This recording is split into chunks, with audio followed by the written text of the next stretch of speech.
नमस्कार, स्वागत है आप सभी का कार्यक्रम बीच बहस में। आज के हमारे इस कार्यक्रम में हम भारत के दुनिया में बढ़ते वर्चस्व यूं कि साख की बात करेंगे।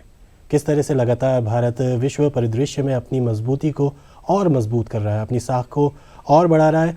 और इन बातों पर चर्चा करने के लिए आज हमारे साथ स्टूडियो में मौजूद है हमारे ख़ास मेहमान। हम स्वागत करेंगे भारतीय विदेश सेवा से सेवानिवृत्त हुए गौरी शंकर गुप्ता साहब का। बहुत बहुत स्वागत है आपका। बहुत बहुत धन्यवाद, आपने हमको बुलाया। हम बताना आपका चाहेंगे भी धन्यवाद और दूरदर्शन का भी बहुत बहुत धन्यवाद। 7 देशों के अंदर आप राजदूत के पद पर रहे, दुनिया को करीब से जानने का एक लंबा अनुभव रहा है। इसके अलावा जब आप सेवानिवृत्त हुए उस दौरान, उसके बाद आप लगातार राइटिंग का काम भी कर रहे हैं और आपकी 4 से ज़्यादा किताबें फ़िलहाल पब्लिश हो चुकी हैं। दुनिया को देखने का आपका एक अलग नज़रिया है। आज के हमारे इस कार्यक्रम में हम गुप्ता साहब जिस मुद्दे को लेकर के आपसे जानना चाहेंगे, आपकी पारखी नज़रों से पहचानना चाहेंगे, वो है G20 की अध्यक्षता भारत को रिसेंटली हासिल हुई है। एक बहुत गौरव का क्षण है। कितना महत्वपूर्ण मानते हैं जब विश्व परिदृश्य में हम देखते हैं कि भारत अपनी स्थिति को लगातार मजबूत कर रहा है, वो भले ही आर्थिक हो, सामाजिक हो, शैक्षिक हो। इसके अलावा हम सामरिक रूप से भी लगातार समृद्ध हो रहे हैं। इस माहौल के बीच में भारत G20 की अध्यक्षता अपने आप में गौरव का क्षण है, तो कितना महत्वपूर्ण मानते हैं आप? मुजीब जी, आपने बिल्कुल ठीक कहा। ये भारत के लिए बहुत गौरव का विषय है। ये बहुत बड़ा समूह है जो संसार की करीब करीब 80% इकोनॉमी को कंट्रोल करता है। 85% जो ग्रॉस डोमेस्टिक प्रोडक्ट है संसार का, वो इन्हीं 20 देशों से, 19 देश और यूरोपियन यूनियन से मिलता है। ये सब देश मिलके संसार का 75% व्यापार कंट्रोल करते हैं और जनसंख्या भी यहाँ करीब करीब 67% निवास करती है। तो इतने बड़े समूह का भारत को अध्यक्षता मिलना हमारे लिए नेचुरली एक बहुत बड़े गौरव का विषय है। और आप को जानकर ये और भी खुशी होगी कि पिछले जब बाली में इसकी अध्यक्षता इंडोनेशिया ने की थी, उस समय भी भारत का एक बहुत अहम रोल रहा था। जो फाइनल कम्युनिके इसकी जो बनी थी, उसको फाइनलाइज करने में प्रधानमंत्री मोदी और भारतीय डेलीगेशन का एक बहुत बड़ी भूमिका उन्होंने अपनाई थी, जिससे कि यूक्रेन इश्यू के ऊपर एक मतलब कुछ तरह का संवाद करके और एक समझौता बन सका और उसको उनकी कम्युनिके के अंदर शामिल किया जा सका। तो ये हमारे लिए बहुत ही गौरव का विषय है। और इस वर्ष के दौरान भारत को अपनी टेक्नोलॉजी, अपनी इकोनॉमिक डेवलपमेंट, अपनी कल्चरल जो रिचनेस है, उसको G20 समूह को प्रेजेंट करने का मौका मिलेगा। तकरीबन 67% जनसंख्या इस G20 समूह के साथ और 80% इकोनॉमिक एक्टिविटी जुड़ी हुई है। तो बहुत बड़े ये कहें कि उत्तरदायित्व या जिम्मेदारी की बात करते हैं। भारत उसको लेकर के हमेशा सजग भी रहा है। जब कोविड का दौर आया तो मुझे अच्छे से याद है किस तरह से सारी दुनिया ने भारत पर टकटकी लगाई कि भारत इस पैंडेमिक को किस तरह से झेलेगा। लेकिन भारत ने न सिर्फ इस पैंडेमिक को बेहतरीन तरीके से संभाला, बल्कि साथ ही साथ उसने दुनिया को संभालने का भी काम किया, जिसको लेकर के लगातार अंतर्राष्ट्रीय परिदृश्य में भारत की तारीफ भी हुई। ऐसे मौके के ऊपर जब हमारी साख लगातार बढ़ रही है, G20 की अध्यक्षता एक जिम्मेदारी के साथ साथ बहुत बड़ी पॉपुलेशन और बहुत सारे आर्थिक कॉरिडोर के साथ खुद को जोड़ने का, तो आज हम देख रहे हैं कि दुनिया के अलग अलग हिस्सों के अंदर रिसेशन है, आर्थिक मंदी के दौर से गुजर रहा है, लेकिन भारत फिर भी मजबूती से खड़ा हुआ है। तो एक अच्छा, बुरे वक्त के अंदर एक अच्छा मौका मान सकते हैं आप? बिल्कुल मुजीब साहब, आप बिल्कुल सही कह रहे हैं। इसको अगर हम समय के परिप्रेक्ष्य में देखें तो ये बहुत कठिन समय है। 2 साल तक कोविड का प्रकोप रहा, उसकी वजह से इकोनॉमी डामाडोल हुई पूरे संसार में। और उसके बाद यूक्रेन का वार शुरू हो गया, उसके बाद सप्लाई चेन डिस्टर्ब हो गई, तरह तरह की समस्याएं आई, पर्टिकुलरली एनर्जी प्राइसेस की वजह से, फर्टिलाइज़र प्राइसेस की वजह से, फूड प्राइसेस की वजह से। और अभी भी आप देख रहे हैं कि संसार के अंदर स्टेबिलिटी नहीं आई है। तो एक बहुत बड़ा चैलेंज ये प्रेजेंट करता है भारत के लिए कि इस चैलेंज को हम किस तरह से एक अपॉर्चुनिटी के अंदर कन्वर्ट करें और जो फिनेंशियल स्टेबिलिटी है, इकोनॉमिक प्रोग्रेस है संसार में, उसको वापस कैसे रेस्टोर करें। तो ये हमारे लिए एक सोचने का समय भी है और हमारी जो सोच है उसको संसार के सामने प्रस्तुत करने का भी समय है। आपने बिल्कुल ठीक कहा कि कोविड के टाइम पे जो हम लोगों ने काफ़ी देश ये सोच रहे थे कि भारत तो इसको हैंडल नहीं कर पाएगा, बड़ी समस्याएं होंगी। और जिस तरह से हमने हैंडल किया, मैंने यूएस के बारे में बहुत सुना है क्योंकि मेरे काफ़ी लोग वहाँ रहते हैं, उनसे ज़्यादा अच्छी तरह से हमने भारत में इस समस्या का समाधान ढूंढा और सभी लोगों को करीब करीब टीका हमने दे दिया है। सेकंड डोज भी काफ़ी मतलब मेजॉरिटी पॉपुलेशन को मिल चुकी है और बूस्टर भी बहुत लोगों को मिला है, जो कि एक बहुत बड़ा अचीवमेंट है भारत के लिए। भारत के लिए ही नहीं, इसके अलावा हमने बहुत से देशों को टीके भिजवाए और उन देशों ने हमारा बहुत बड़ा आभार प्रकट किया। तो ये ग्लोबल समस्या को भी हमने इसमें सोल्व करने की कोशिश की। तो नेचुरली इस चीज़ का जो प्रभाव है वो हमारी G20 की जो अध्यक्षता है इसके ऊपर पड़ेगा। ऑलरेडी हमारा एक बहुत बड़ा जिसको कहते हैं सकारात्मक दृष्टिकोण बन चुका है संसार में और वो दृष्टिकोण आगे बढ़ता चला जाएगा। हम आपके ज़रिए ये भी जानना चाहेंगे कि भारत ने अध्यक्षता हासिल की है, उसके बाद हम देश के अलग अलग हिस्सों में बहुत तरह के इसी G20 को परिप्रेक्ष्य में आयोजन भी देख रहे हैं। तो ये क्यों ज़रूरी हो जाते हैं और इनका क्या इम्पैक्ट होता है? क्योंकि आप बोल रहे हैं कि 20 से ज़्यादा देश इसके साथ जुड़े हुए हैं, क्योंकि यूरोपियन यूनियन अपने आप में बहुत सारी कंट्रीज़ का क्लब है। तो इस तरह के आयोजन कितना इम्पैक्ट डालते हैं? देखिए, ये G20 का मैंडेट बहुत बड़ा है। इसके G20 के दो भागों में आप करिए। एक तो इसका फाइनेंशियल मैंडेट है जिसके अंदर संसार में फाइनेंशियल स्टेबिलिटी रहे, जो इंटरनेशनल ट्रांजैक्शंस होते हैं उनके अंदर स्मूथ रहे चीज़ें और इंफ्रास्ट्रक्चर डेवलपमेंट बने। और दूसरा एक बहुत बड़ा इनका जो मैंडेट है वो है culture, education, health sector, environment और टेक्नोलॉजी। ये बहुत बड़े बड़े सेक्टर संसार के इसके अंदर कवर होते हैं और इन सब सेक्टर्स में अलग अलग देशों के रिप्रेजेंटेटिव आएंगे और अलग अलग जगहों पे इनकी मीटिंग हम आयोजित कर रहे हैं। अभी ये समझा जा रहा है कि करीब 32 अलग अलग सेक्टर्स में 200 से ज़्यादा मीटिंग्स भारत में होंगी एक साल के अंदर। ऑलरेडी 5 या 6 मीटिंग्स हो चुकी हैं। आपको पता है कि एक मीटिंग उदयपुर में हो चुकी है, एक जोधपुर में शेड्यूल्ड है, एक दिल्ली में हो चुकी है, एक बॉम्बे में हो चुकी है। तो ये मीटिंग्स की एक बहुत बड़ी श्रृंखला बनी हुई है जो एक के बाद एक चलती रहेगी। पर्यावरण के ऊपर भी बहुत सी मीटिंग्स होंगी क्योंकि ये बहुत महत्वपूर्ण विषय है। तो इनकी वजह से ये जो भारत को एक मौका मिला है कि हमारी सभ्यता, संस्कृति, हमारी जो कल्चरल डाइवर्सिटी है, हमारी जो डेमोक्रेटिक अचीवमेंट्स हैं, उनको संसार के सामने हम प्रस्तुत कर पाएंगे। और यही कारण है कि प्रधानमंत्री जी ने निर्णय लिया है कि इन मीटिंग्स को हम पूरे भारतवर्ष में अलग अलग शहरों में करें, जिससे कि जो इन देशों के प्रतिनिधि इन मीटिंग्स को अटेंड करने आएंगे उनको हमारे देश को पूरी तरह से देखने का मौका मिले। बहुत ज़रूरी है भारत की डाइवर्सिटी सारी दुनिया को नज़र आए, जो हमेशा से भारत को के लिए कौतूहल का विषय है सारी दुनिया के अंदर, क्योंकि दुनिया भर के खोजी भारत को व्यापार की दृष्टि से यहाँ पे खोजते हुए पहुँचे थे। लेकिन उसके बाद एक दौर ऐसा आया जो कहीं ना कहीं भारत के लिए मुश्किल भरा रहा। हमारी एक भी इमेज बनी सांप सपेरों की, लेकिन भारत ने बीते 30 सालों में उस इमेज को तोड़ करके विकासशील राष्ट्रों के अंदर अग्रणी रूप से सामने आया है।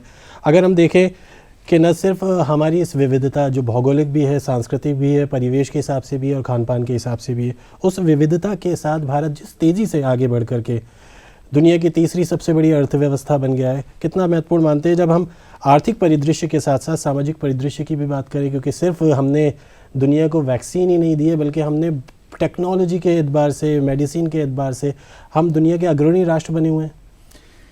मुजीब जी, आपने एक बहुत अच्छा विषय प्रस्तुत किया है। इसके बारे में मैं कुछ कहना चाहूँगा। भारत की सभ्यता और संस्कृति विश्व की प्राचीनतम सभ्यता संस्कृतियों में है और जो इस सभ्यता संस्कृति के जो पुराने लेखन हैं उनके अंदर गहनतम साइंस छुपी हुई है। उस साइंस को हम ओवर द पीरियड थोड़ा भूल चुके थे, उसको वापस लाने की कोशिश की जा रही है, उसको समझाने की कोशिश की जा रही है। और यही कारण है कि भारतीय सभ्यता और संस्कृति की जड़ें अभी तक भी इतनी सुदृढ़ हैं। संसार में ऐसा कोई देश नहीं है जिसमें हम कहते हैं कि लिविंग फॉर्म में एंशिएंट सिविलाइजेशन एग्जिस्ट करती हो। जैसे मैं कई बार उदाहरण देता हूँ कि इजिप्ट, मिस्र जो एक बहुत प्राचीन सभ्यता है, लेकिन वहाँ जब ग्रीक्स आए तो फ़ारोज़ डिसअपीयर हो गए, जब रोमन्स आए तो ग्रीक्स डिसअपीयर हो गए, जब क्रिश्चियन आए तो रोमन्स डिसअपीयर हो गए, जब मुस्लिम्स आए तो क्रिश्चियन डिसअपीयर हो गए, और वहाँ पे सिर्फ उनके खंडहर बचे हैं। लिविंग फॉर्म में कोई सभ्यता संस्कृति नहीं है। जबकि भारत में लिविंग फॉर्म में आप प्राचीनतम और आधुनिकतम सबके सब सभ्यता संस्कृति देख सकते हैं। यहाँ प्रैक्टिसिंग लोग मिलेंगे जो वैदिक काल की तरह से भी रहते हैं और जो आजकल बिल्कुल मॉडर्न लाइफ स्टाइल में भी रहते हैं। तो ये एक बहुत बड़ा उपलब्धि है देश के लिए कि इस तरह का एक श्रृंखला हमारे देश के अंदर बनी है। इसके अलावा हमारे देश में आप 20-25 किलोमीटर कहीं भी चले जाएं, आपका खान पान अलग होगा, आपका पहनावा अलग होगा, कुछ हद तक आपकी भाषा भी अलग हो जाएगी, कुछ हद तक लोगों के रीति रिवाज अलग हो जाएंगे। तो ये सब इस तरह की जो विविधता है मैंने संसार में कहीं नहीं देखी। मैं करीब 100 देशों का ट्रेवल कर चुका हूँ संसार में। ऐसी विविधता आपको संसार में कहीं नहीं मिलेगी। खान पान की विविधता भी आप देखें, अगर आप राजस्थान के परिप्रेक्ष्य में भी देखें तो यहाँ पे हजारों अलग अलग तरह की डिशेज आपको मिलेंगी। अलग अलग आप क्षेत्र में जाएं राजस्थान के, वहाँ बिल्कुल अलग खान पान आपको मिलेगा और इतना साइंटिफिक तरीके से डिजाइन किया हुआ कि वो बड़ा स्वास्थ्य के लिए आपके लिए बहुत लाभदायी होगा। तो इस तरह की जो विविधता है, चाहे वो रीति रिवाज हों, चाहे वो सांस्कृतिक कार्यक्रम हों, चाहे वो नाट्य हों, चाहे वो म्यूजिक हो, चाहे वो खान पान हो, चाहे वो पहनावा हो, इस तरह की विविधता संसार में पूरे संसार को मिलाकर भी भारत के बराबर नहीं मिलेगी आपको। बहुत महत्वपूर्ण बताया। यही डाइवर्सिटी हमेशा से भारत के लिए लोगों के अंदर, दुनिया के अंदर कौतूहल का विषय रही, जिसको जानने के लिए अक्सर पावड़े हमारे बीच पहुंचते भी हैं। एक और चीज़ आपसे जानना चाहेंगे, G20 की बात करें तो भारत और भी कई अंतर्राष्ट्रीय समूह के साथ लगातार जुड़ा हुआ है, बल्कि यूँ कहें कि अग्रणी राष्ट्र के तौर पर जुड़ा हुआ है। वो भले ही ब्रिक्स का नाम लें, सार्क जैसे समूह की बात करें, कितना महत्वपूर्ण हो जाता है, या यूनाइटेड नेशन, जब इतने बड़े अंतर्राष्ट्रीय समूहों के बीच भारत न सिर्फ प्रमुख रूप से उसका राष्ट्र के तौर पर सामने खड़ा होता है, बल्कि साथ ही साथ बहुत सारी एक्टिविटीज़ के अंदर दुनिया भारत की तरफ नज़रें उठाए देखती है। हम देखते हैं कि बहुत सारे यूनाइटेड नेशन के मिशन के अंदर भारत हमेशा से आगे रहा है। बिल्कुल, मैं तो यूनेस्को में भारत का डेप्यूटी परमानेंट रिप्रेजेंटेटिव रहा हूँ पेरिस में, और मैं 3.5 साल तक वहाँ इस पद पर था। और मैंने प्रत्यक्ष रूप से देखा है कि बहुत से लोग भारत को एक नज़रिए से देखते हैं कि वो गाइडेंस प्रदान करे, हमें बताए कि कैसे आगे करना है। जब वहाँ पे यूनेस्को की एग्जीक्यूटिव कमेटी का इलेक्शन हो रहा था तो हमारे को 188 मत हमारे पक्ष में मिले, सिर्फ 2 या 3 मत हमारे को नहीं मिले, बाकी सबके सब देशों ने हमारा हमारे को उस अध्यक्षता में स्वीकार किया गया। तो ये एक नज़रिया है लोगों को, लोग जो भारत को देखते हैं वो समझते हैं कि भारत के पास एक ऐसी व्यवस्था है, एक ऐसी राजनीति है जिससे वो कई पक्षों को एक मंच पर जोड़ सकता है और जोड़ के उनके बीच में समझौता करवा सकता है। क्योंकि भारत की नीति अपने आप को आगे बढ़ाने कर दूसरे देशों पे कंट्रोल करने की कभी नहीं रही, और हम निष्पक्ष रूप से एक अंपायर के रूप में काम करके और कई पक्षों को जोड़ते हैं। इसलिए भारत का जो सम्मान है अंतर्राष्ट्रीय स्थलों पर बहुत गहरा है। चाहे आप यूनाइटेड नेशंस में चले जाएं, चाहे आप यूनेस्को में चले जाएं, चाहे आप और इतनी संस्थाएं हैं यूनाइटेड नेशंस की, उसमें किसी भी संस्था में चले जाएं, भारत को बड़े सम्मान की दृष्टि से देखा जाता है, भारत को बड़े सम्मान से सुना जाता है, और जो भारत कहता है उसका एक बहुत महत्व होता है। तो इसलिए मैं चाहता हूं कि ये जो 18वां समिट है उसकी अध्यक्षता के अंदर मैं पूरा आश्वस्त हूं कि जो भी 18 राष्ट्राध्यक्ष आएंगे और यूरोपियन यूनियन के रिप्रेजेंटेटिव आएंगे, वो सारे के सारे भारत को बड़ी गहराई से सुनेंगे, समझने की कोशिश करेंगे। और प्रधानमंत्री जी ने इसके बारे में ऑलरेडी अपना जो उनके विचार हैं वो व्यक्त किए हैं 2-3 चीज़ों के अंदर। वो ये कह रहे हैं कि one destiny with harmony with nature, कि हमारी डेस्टिनी कॉमन है। उन्होंने कहा है कि वसुधैव कुटुंबकम। अब इस जो पूरा संस्कृत का श्लोक है, अयम निज परोवेति गणना लघु चेतसाम उदार चरिता नाम तू वासुदेव कुटुंबकम, कि जिन लोगों का विजन बड़ा होता है वो पूरे संसार को एक परिवार की तरह से देखते हैं। और वही विजन प्रधानमंत्री जी ने कहा है। उन्होंने कहा कि one earth one family one future. अगर संसार आगे बढ़ना चाहता है तो हमें अपने आप को एक फैमिली के रूप में देखना चाहिए और हमारा फ्यूचर कलेक्टिव होगा, ये हमें सोच के आगे बढ़ना चाहिए। प्रधानमंत्री नरेंद्र मोदी ने अलग अलग मौके पर सारी दुनिया को ये बात बताई भी है कि भारत अब सारी दुनिया में देखने वाली ताकत नहीं है बल्कि महसूस करने वाली बात और बदलाव लाने की ताकत रखता है। और G20 की अध्यक्षता कहीं ना कहीं उसी बदलाव को और ज़्यादा मजबूती से सारी दुनिया के सामने लाते हैं। हम बात करते हैं विकास के इस पथ पर आगे बढ़ने की। विकास के इस पथ पर आगे बढ़ते हुए हम देखते हैं कि हमारे ही पड़ोसी देश कहीं ना कहीं विकास की संधि दौड़ के अंदर ऐसे गए कि उन्होंने अपने पर्यावरण को बहुत ज़्यादा प्रदूषित किया। और इस पर्यावरण को बचाने के साथ साथ भारत ने अपनी तरफ से प्रतिबद्धता जाहिर की है कि हम कार्बन फुटप्रिंट को कंट्रोल करते हुए हम विकास को आगे बढ़ाएंगे। कितना महत्वपूर्ण हो जाता है जब हम अपनी तरक्की के साथ सारी दुनिया का ख्याल रखते हैं। देखिए, प्रधानमंत्री जी ने पहले ही डिक्लेयर कर दिया है कि 2030 तक हमारी एनर्जी की 50% जो रिक्वायरमेंट्स हैं वो रिन्यूएबल एनर्जी से आएंगी और इसके लिए काफ़ी तेज़ी से विस्तार से काम हो रहा है। सोलार एनर्जी, विंड एनर्जी, इनके लिए काफ़ी नई नई योजनाएं आ रही हैं। सोलार अलायंस के हम आप जानते हैं सेक्रेटेरिएट इंडिया में है, उसमें बहुत तेज़ी से काम चल रहा है। एक स्टेप तो वो हो गया। दूसरा, हमारे इलेक्ट्रिकल व्हीकल्स का एक बहुत बड़ा विस्तार हो रहा है।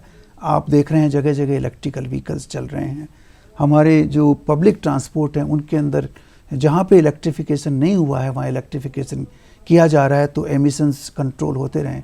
तो ये जो चीज़ें हैं इनसे हमारे पर्यावरण को बहुत ज़्यादा जो है सुधार होगा और ये सुधार की ज़रूरत भी है, क्योंकि दूषित हवा लेने से हमारे स्वास्थ्य के ऊपर बहुत बुरा असर पड़ता है और इसलिए हम चाहते हैं कि इन चीज़ों पे सुधार किया जाए। लेकिन इस बारे में मैं एक चीज़ आपको बताना चाहूँगा। जी जी। ये ऐसा है कि ये पर्यावरण की जो समीक्षा हुई है ये 1972 में पहली स्टॉकहोम में कॉन्फ्रेंस हुई थी, वहाँ से ये चालू हुई है। लेकिन तब से लेके अब तक जो विकसित देश हैं उनका पर्यावरण को गंदा करने में 60-70% तक योगदान रहा है। इतना ज़बरदस्त पोल्यूशन उन्होंने किया है। जो so called American dream of life है उसमें कंजम्पशन इतना ज़्यादा बढ़ जाता है। आप बड़े घर रखेंगे, बड़ी गाड़ियाँ रखेंगे, कई गाड़ियाँ रखेंगे, काफ़ी ट्रेवल करेंगे, कंजम्पशन की जो लिमिट्स हैं वो कहीं निर्धारित नहीं होती। इसकी वजह से उन्होंने संसार को इतना कंटामिनेट कर दिया, चाहे वो भूमि हो, चाहे वो जल हो, चाहे वो वायु हो, इसका कंटामिनेशन की सीमाएं हम पार कर चुके हैं। इसलिए ये बहुत ज़रूरी है कि ये विकसित देश जो हैं वो इसको अब नियंत्रण में लाएं और अपनी टेक्नोलॉजी के आधार पर विकासशील देशों को मदद करें, फिनेंशियली भी मदद करें, जिससे कि हम ओवरऑल एक स्टेबल सस्टेनेबल डेवलपमेंट का कॉन्सेप्ट जो है उसको हम अचीव कर सकें। आपने कहा कि किस तरह से हम अपनी जिम्मेदारी को समझते हुए विकास के पथ पर आगे भी बढ़ रहे हैं और साथ ही साथ दुनिया को एक नई राह भी दिखा रहे हैं कि अगर आपको तरक्की करनी है तो उसकी कीमत दूसरा ना भुगते बल्कि साथ ही साथ जिम्मेदारी तय करें ताकि वो तरक्की अपने आप में संयमित हो, नियंत्रित हो। एक और चीज़ जो जानना चाहेंगे, भारत विश्व गुरु के रूप में अपने आप को आज सारी दुनिया में प्रतिस्थापित कर चुका है, लेकिन वो सिर्फ एक जुमला नहीं है, कहने की बात नहीं है। भारत ने सारी दुनिया को ज़ीरो दिया, अंतरिक्ष विज्ञान के अंदर अब अग्रणी रहे। ऐसे दुनिया की बहुत सारी तकनीक है, अन्वेषण है, गणना है जो भारत ने दुनिया को दी। आज सारी दुनिया एक बार फिर भारत के उसी स्वरूप को वापस पाना चाहती है, देख रही है, महसूस कर रही है। आपने खुद अपनी एक किताब के अंदर सारी दुनिया को अलग अलग भाषाओं के अंदर, क्योंकि सबसे गौरव की बात मुझे खुद को महसूस हो रही है कि एक किताब का 8 भाषाओं के अंदर रूपांतरण प्रकाशित हुआ है, तो अपने आप में ख़ास हो जाता है। किस प्रकार से आप पुराने भारत को नए संसार से मिलाने की इस कोशिश के अंदर अपनी तरफ से अपनी भूमिका निभा रहे हैं? देखिए, मैं 2 शब्दों में आपको ये बताना चाहूँगा और आप इस चीज़ को कहीं भी आप वेरीफाई कर सकेंगे, और जो हमारे दर्शक हैं वो सब वेरीफाई कर सकेंगे। अगर संसार में सबसे पुराना ग्रंथ है वो है ऋग्वेद, ये संसार में माना जा चुका है, और आप कहीं भी इसका सर्वे करके चेक कर लें दोबारा। सबसे संसार में सबसे पुराना अगर विश्वविद्यालय है वो है तक्षशिला, इससे पुराना कोई विश्वविद्यालय नहीं है। इसके बाद हमारे पास बहुत से विश्वविद्यालय थे, नालंदा भी उनमें से एक था। अगर संसार में सबसे पुराना अर्थशास्त्र के ऊपर कोई ग्रंथ है तो वो कौटिल्य का अर्थशास्त्र है, जिसमें पॉलिटिकल साइंस और अर्थशास्त्र दोनों की बात की गई है। अगर संसार में सबसे पुराना सबसे पुराना जो काव्य जिसको कहते हैं हिंदी में, वो काव्य है रामायण, वाल्मीकि। संसार का सबसे बड़ा ग्रंथ आज तक जो लिखा गया है वो है महाभारत, उससे बड़ा कोई ग्रंथ लिखा नहीं गया है। महाभारत के अंदर हर तरह के ह्यूमन कंडीशंस के बारे में, अच्छे से अच्छा और बुरे से बुरा, उसके बारे में पूरा विश्लेषण किया गया है। धर्म क्या है, अर्थ क्या है, काम क्या है, मोक्ष क्या है, इनके बारे में विस्तार से चर्चा की गई है। अगर आप और भी चीज़ें लें, काम सूत्र भी आप देखें तो सबसे पुराना ग्रंथ ह्यूमन डिजायर्स के ऊपर काम सूत्र भारत में लिखा गया है सबसे पहले। अगर आप देखें नाट्य शास्त्र, सबसे पुराना ग्रंथ म्यूजिक और नाट्य के ऊपर भारत में लिखा गया है। अगर आप हेल्थ साइंसेज को, स्वास्थ्य के विज्ञान को देखें तो सबसे पुराना ग्रंथ सुश्रुत संहिता, जो करीब 2600 साल पुराना ग्रंथ है, वो भारत में लिखा गया है। तो आप भारत की जो पुराना जो ज्ञान है वो इतना गहरा है, उपनिषद तो इतने गहरे हैं कि उनके मुकाबले कोई साइंस नहीं है इस संसार में। तो मेरी जो पुस्तक की आप चर्चा कर रहे थे उसमें मैंने ये कोशिश की है कि हमारे पुराने ज्ञान को आधुनिक जो साइंस है, आधुनिक जो विज्ञान है, उसकी कसौटी पे तुलना करके और फिर उसको विश्लेषण किया जाए, वो मैंने कोशिश की है। और वही मेरी पुस्तक है जो संसार के 8 भाषाओं में पब्लिश हो चुकी है। और मैं चाहता हूँ कि हम हमारे पुराने जो ज्ञान है उस विज्ञान को समझें, उसके पीछे जो विज्ञान है उसको समझें, और उस विज्ञान को समझते हुए उसके ऊपर वापस शोध करके हमारे बच्चों को समझाएं, उसको उनको प्रेरणा मिले कि हमारी जो गहराइयाँ कितनी गहरी थी, हमारी विरासत जो हमारे पूर्वजों ने दी है वो कितनी गहरी है। उस विरासत के ऊपर हम आगे बढ़ेंगे तो नेचुरली भारत विश्व का मार्गदर्शन करने में बिल्कुल कामयाब हो पाएगा। ये संभव है। यकीनन मैजिक को ना देखें बल्कि मैजिक के साथ लॉजिक लगाएं, जो हमारे पुराने एंशिएंट भारत ने सारी दुनिया को बताया कि लॉजिक के साथ आगे बढ़े। वक्त बहुत कम बचा है गुप्ता साहब, आपसे ज़रूर हमारे व्यूअर्स, वो जो नए हैं, स्टूडेंट हैं, युवा हैं, आने वाले वक्त के अंदर अपने आप को सारी दुनिया एक ग्लोबल विलेज का एक नागरिक मानते हैं, दुनिया उनके लिए खुली है, संभावनाएं भी, उसमें भारत अपना रोल कितना महत्वपूर्ण रूप से प्ले कर रहा है और उनकी जिम्मेदारी क्या है? देखिए, अभी मॉडर्न जो भारत है या मॉडर्न जो दुनिया है उसके अंदर 3-4 चीज़ें हैं। एक तो भारत के पास यंग पॉपुलेशन है, हमारी जो एवरेज एज है 28 ईयर्स है, जबकि कई देशों की एवरेज एज 50 से ऊपर हो चुकी है। तो हमारे पास एक शक्ति है जो सृजनात्मक कार्य कर सकती है, एक सबसे बड़ी पहली चीज़ तो ये है। दूसरी, हमारे यहाँ पे टेक्नोलॉजिकल डेवलपमेंट्स बड़ी तेज़ी से हो रहे हैं। अभी आप आईटी फील्ड में देखिए, आप मेडिकल के फील्ड में देखिए, अभी आप स्पेस के फील्ड में देखिए, आप एरोनॉटिक्स में देखिए, अभी आप मैकेनिकल फील्ड में देखिए। हमारी जो वैज्ञानिक प्रकृतियाँ हैं पिछले कुछ वर्षों में बहुत तेज़ी से आगे बढ़ती चली जा रही हैं, तो उसको हम बहुत अच्छी तरह से प्रोजेक्ट कर सकते हैं। इसके अलावा आप देखिए, विश्व में सब जगह आर्थिक या तो मंदी है या आर्थिक समस्याएं आई हुई हैं। हमारे यहाँ पे किसी न किसी तरीके से हमारी आर्थिक व्यवस्था काफ़ी सुदृढ़ है। सबसे ज़्यादा ग्रोथ रेट जो इकोनॉमी की है संसार में, वो करीब 7% भारत की है, और किसी देश की इसके तुलना में कहीं भी नहीं है। तो इन परिस्थितियों के बावजूद, जो कोविड से आई, जो यूक्रेन वार से आई, या और तरह तरह की समस्याएं विश्व में आई, उसके बावजूद हमारे देश में इकोनॉमिक स्टेबिलिटी है। तो इन सब का जो उपयोगिता है वो विश्व समझता है और विश्व जानने लग गया है। इसीलिए अब विश्व के देश जो हैं, वो चाहे वो फाइनेंशियल स्टेबिलिटी हो, चाहे वो आर्थिक विकास हो, चाहे वो टेक्नोलॉजिकल डेवलपमेंट हो, चाहे वो डिजिटल वर्ल्ड हो, उसमें भारत की तरफ देखता है। अब आप देखिए, मैं आपको संसार में जाने के बाद कई देशों का भ्रमण करने के बाद बताऊंगा। जो संक्षिप्त में डिजिटल सर। पेमेंट्स भारत में हो रहे हैं, संसार में कहीं नहीं हो रहे हैं। आप सब्जी वाले के पास भी डिजिटल में पेमेंट कर सकते हो, रिक्शा वाला भी डिजिटल से आपका पेमेंट लेगा। मतलब आप करीब करीब हर स्तर के लोग डिजिटल पेमेंट आपसे ले रहे हैं, जो संसार में कहीं संभव दुनिया की नहीं। हर तकनीक और आज भारतीय जनमानस के लिए अवेलेबल है। और विषमताओं के इस दौर में अगर संभावनाओं की बात करें तो यकीनन वो संभावनाएं भारत में दुनिया को नज़र आती है और वही संभावनाएं भारतीय जनमानस में देखते हैं। वक्त हो गया आज की इस परिचर्चा को यहीं पे थामें, लेकिन आपको देंगे बहुत बहुत शुक्रिया कि आप हमारी इस परिचर्चा में शामिल हुए और इतनी प्यारी बातें आपने हमारे व्यूवर्स के साथ साझा की। बहुत बहुत शुक्रिया गौरीशंकर गुप्ता साहब। Thank you very much Mujeeb साहब, बहुत बहुत धन्यवाद आपको, दर्शकों को, आपको सबको बहुत बहुत धन्यवाद, और दूरदर्शन को जिन्होंने मेरे को ये अवसर दिया यहाँ आने का और आपसे बात करने का, बहुत बहुत धन्यवाद। तो अगले फिर किसी कार्यक्रम में किसी और मुद्दे पर हम होंगे कार्यक्रम बीच बहस में। तब तक के लिए आप मुझीब को दीजिए अनुमति। नमस्कार।